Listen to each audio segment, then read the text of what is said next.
স্বৈরাচারী শেখ হাসিনা আসলে একটা কাল লাগেনি। 1981 সালে তাকে রাজনীতি করার সুযোগ করে দিয়েছিল আমাদের প্রাণপ্রিয় নেতা শহীদ প্রেসিডেন্ট জিয়াউর রহমান। তাই এই কাল লাগেনি আজকে ভারতের থেকেও বাংলাদেশকে অস্থিতিশীল করার জন্য আজকে আপনারা দেখেন বাংলাদেশের বাইতুল মোকাররমের মতো জায়গা গোপালগঞ্জ থেকে লোক ভাড়া করে এনে সেখানে সে অত্যাচার চালায়। এর মতো নরপিশাচ, এর মতো হায়না, এর মতো বীরজাফর বাংলাদেশে আর পয়দা হয়েছে কিনা আমার জানা নেই। নরপিশাচরা আমরা কি দেখেছিলাম, এই শেখ মুজিবুর রহমান পাকিস্তানে আত্মসমর্পণ করে সেদিন বাংলাদেশের স্বাধীনতার জবনিকা করতে চেয়েছিল, কিন্তু সেদিন এই জাতীয়তাবাদী শক্তি আমাদের শহীদ প্রেসিডেন্ট জিয়াউর রহমান বাংলার রাখাল যারা রাজা যদি স্বাধীনতার ঘোষণা না দিত তাহলে বাংলাদেশ স্বাধীন হতো না। আপনার সরকার যদি ব্যর্থ হয় বাংলাদেশের স্বাধীনতা আবারও ব্যর্থ হবে। এই ভারত বাংলাদেশকে একটি গরম রাজ্যে আবারও পরিণত করবে। তার অফিসে চলে এসেছে, অথচ বিএনপি কে নিয়ে তারা কত বিভিন্ন রকম প্রোপাগান্ডা চালিয়েছে। বিএনপির সাথে তারা কথা বলবে না, বিএনপির সাথে সম্পর্ক রাখবে না। তার কথা হলো মানুষ হলো শব্দের ভক্ত নরমের জম।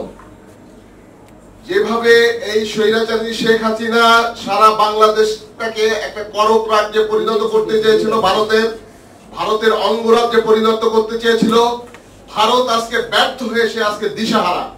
এই কারণে আজকে ডক্টর মোহাম্মদ ইউনূসের সরকারকে ব্যর্থ করার জন্য আজকে আপনারা দেখছেন বিভিন্ন ব্যানারে আজকে বিভিন্ন প্রোগ্রাম তারা করে।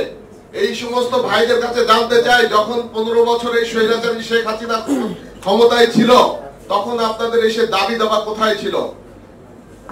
বক্তৃতা সংক্ষিপ্ত করতে হবে, কিন্তু বলতে চাই স্বৈরাচারী শেখ হাসিনা আসলে একটা কাল লাগেনি। 1981 সালে তাকে রাজনীতি করার সুযোগ করে দিয়েছিল আমাদের প্রাণপ্রিয় নেতা শহীদ প্রেসিডেন্ট জিয়াউর রহমান। অথচ 1981 সালে আমাদের সেই প্রাণপ্রিয় নেতা স্বাধীনতার ঘোষক শহীদ রাষ্ট্রপতি জিয়া রহমানকে মৃত্যুবরণ করতে হয়েছিল। তাই এই কাল লেগে নিয়ে আজকে ভারতের থেকেও বাংলাদেশকে অস্থিতিশীল করার জন্য আজকে আপনারা দেখেন বাংলাদেশের বাইতুল মোকাররমের মতো জায়গা গোপালগঞ্জ থেকে লোক ভাড়া করে এনে সেখানে সে অত্যাচার চালায়। এর মতো নরপিশাচ, এর মতো হায়না, এর মতো বীরজাফর বাংলাদেশে আর পয়দা হয়েছে কিনা আমার জানা নেই।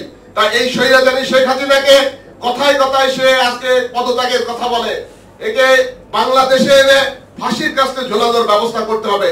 আমাদের প্রাণপ্রিয় নেত্রী দেশনেত্রী বেগম খালেদা জিয়া টেকনাফ থেকে তেতুলিয়া, রূপসা থেকে পাথুরিয়া 10টি বছর আন্দোলন সংগ্রামের মাধ্যমে বাংলাদেশে গণতন্ত্র প্রতিষ্ঠা করেছিলেন। এই জাতীয়তাবাদী পরিবার যতবার বাংলাদেশের দুর্যোগের সম্মুখীন হয়েছে, স্বাধীনতার সময় আমাদের বাংলার রাখাল যারা শহীদ প্রেসিডেন্ট জিয়াউর রহমান, 90 পরে আমাদের দেশ নেত্রী প্রাণপ্রিয় নেত্রী দেশনেত্রী বেগম খালেদা জিয়া, এবং তারপরে যত আন্দোলন হয়েছে এদেশের ছাত্র জনতায় আমাদের শুধু 422 জন ছাত্রদল, যুবদল সহ বিএনপি সহ নেতাকর্মী নিহত হয়েছে। তাই আজকে যারা বড় বড় কথা বলেন তাদের নিজেদের আয়নায় চেহারা দেখুন। বাংলাদেশের জাতীয়তাবাদী শক্তি যদি না আবির্ভাব হতো বাংলাদেশই সৃষ্টি হতো না। কারণ সেদিন সেই অখ্যাত মেজর শহীদ প্রেসিডেন্ট জিয়াউর রহমান বলেছিল, আমি মেজর জিয়া বলছি, সেদিনই বাংলাদেশের স্বাধীনতার প্রকৃত ঘোষণা হয়েছিল। অথচ এই নরপিশাচরা আমরা কি দেখেছিলাম, এই শেখ মুজিবুর রহমান পাকিস্তানে আত্মসমর্পণ করে সেদিন বাংলাদেশের স্বাধীনতার জবনিকা করতে চেয়েছিল, কিন্তু সেদিন এই জাতীয়তাবাদী শক্তি আমাদের শহীদ প্রেসিডেন্ট জিয়াউর রহমান বাংলার রাখাল যারা রাজা যদি স্বাধীনতার ঘোষণা না দিত তাহলে বাংলাদেশ স্বাধীন হতো না। তাই সবাইকে বলতে চাই, কথাবার্তা সাবধানে বলুন এবং বিবেচনার সহিত বলুন। জাতীয় ঐক্যের দরকার। আমার মনে হয় প্রফেসর ইউনূস স্যার আপনার প্রত্যেকটা হাজিরায়, এই কালাম ভাই সহ আমরা প্রত্যেকটা হাজিরায় থেকেছি, আপনাকে নিয়ে আমরা বহু প্রোগ্রাম করেছি। আপনার আশেপাশের লোকজন যারা আছে তাদের প্রতি সতর্ক দৃষ্টি রাখুন। আমাদের প্রাণপ্রিয় নেতা দেশনায়ক তারেক রহমানও বলেছে যে আপনার সরকারকে কোনোভাবে ব্যর্থ হতে দেওয়া যাবে না। তাই বলতে চাই, আপনি জাতীয় ঐক্য করুন, জাতীয় সরকার করুন, নইলে আপনার সরকার যদি ব্যর্থ হয় বাংলাদেশের স্বাধীনতা আবারও ব্যর্থ হবে। এই ভারত বাংলাদেশকে একটি গরম রাজ্যে আবারও পরিণত করবে। এই কথা বলে আজকে জাতীয় নেতৃবৃন্দ আছে তাদেরকে সজাগ থাকার জন্য আমাদের প্রাণপ্রিয় নেতা তারেক রহমান সহ তাদের সাথে সবসময় কথা হয় আমার হাবিব ভাইয়ের, তার দৃষ্টি আকর্ষণ করছি, আপনার অনতি বিলম্বে ডক্টর ইউনূসকে কথা বলুন এবং তাকে বলুন একটি জাতীয় ঐক্য তৈরি করার জন্য। এই আহ্বান জানিয়ে আমি আমার সংক্ষিপ্ত বক্তব্য শেষ করছি। খোদা হাফেজ, বাংলাদেশ জিন্দাবাদ। আপনাদের সবাইকে ধন্যবাদ। দেখা হবে রাজপথে, কথা হবে স্লোগানে। ধন্যবাদ। বড় যে দিক সেটি হচ্ছে, আমি যদি অনেক ভালো বাজার করে নিয়ে আসি, আমি চাল কিনলাম, ডাল কিনলাম, মাছ কিনলাম, মাংস কিনলাম, অনেক ভালো কিছু করলাম, ভালো কিছু কেনাকাটা করলাম, কেনাকাটা করে এনে একজন বাবুর্চির কাছে রান্না করতে দিলাম। ওই বাবুর্চি যদি ভালো রান্না না জানে, তাহলে এত ভালো বাজার করার পরেও কিন্তু ভালো রান্না আমরা খেতে পারবো না। অর্থাৎ বাবুর্চি যেমন হবে, রান্না ঠিক তেমন পাবো। আলহামদুলিল্লাহ, আমাদের দেশে এই নতুন স্বাধীনতা পরবর্তী সময়ে যিনি অন্তর্বর্তীকালীন সরকারের প্রধান হয়েছেন, আমি বলবো যে আমরা একজন ভালো বাবুর্চি পেয়েছি। অর্থাৎ আমাদের আগামী দিনের ভালো রান্না খাওয়ার রাস্তা তৈরি হয়েছে। কিন্তু এই ভালো বাবুর্চি অর্থাৎ আমাদের সকলের শ্রদ্ধাভাজন প্রাণপ্রিয় ডক্টর মোহাম্মদ ইউনূস স্যারকে সতর্কতার সাথে তাদের সহযোগীদেরকে নিয়ে পথ চলতে হবে।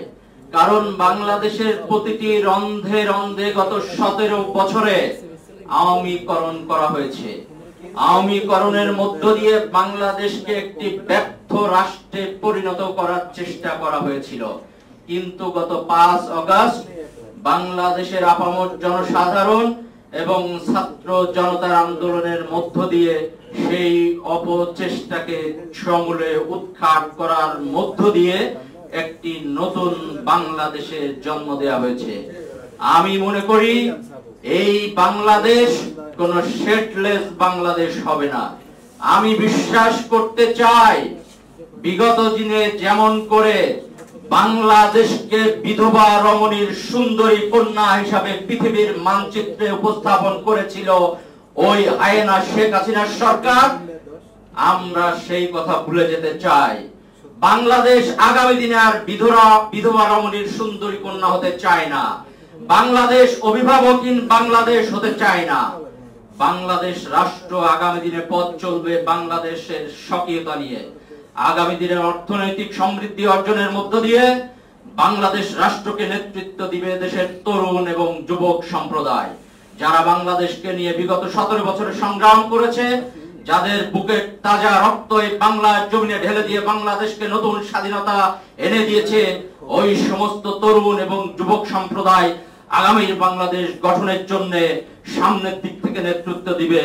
আমি সংক্ষিপ্তভাবে শুধু এটুকু বলতে চাই, আগামীর বাংলাদেশ পুনর্গঠনের জন্য এই সরকারকে তরুণ এবং যুবকদেরকে অগ্রাধিকার ভিত্তিতে এই বাংলাদেশ রাষ্ট্র গঠনের ক্ষেত্রে তাদেরকে সম্পৃক্ত করতে হবে। আসুন আমরা সকলে মিলে এই বাংলাদেশ রাষ্ট্রকে বিশ্বের মানচিত্রে একটি মডেল বাংলাদেশ হিসাবে দাঁড় করাতে পারি। সেই প্রক্রিয়ার সাথে সকলে সম্পৃক্ত হই। সকলকে আমার পক্ষ থেকে এবং বাংলাদেশ জাতীয় পার্টি বিজেপির পক্ষ থেকে আবার আন্তরিক শুভেচ্ছা জানিয়ে আমি আমার সংক্ষিপ্ত কথা শেষ করছি। সর্বশেষ একথা বলতে চাই, তোমার দেশ আমার দেশ, বাংলাদেশ বাংলাদেশ। সকলকে ধন্যবাদ। ধন্যবাদ। ধরা যাবে না, ছোঁয়া যাবে না, বলা যাবে না কথা, রক্ত দিয়ে পেলাম সালার আজব স্বাধীনতা।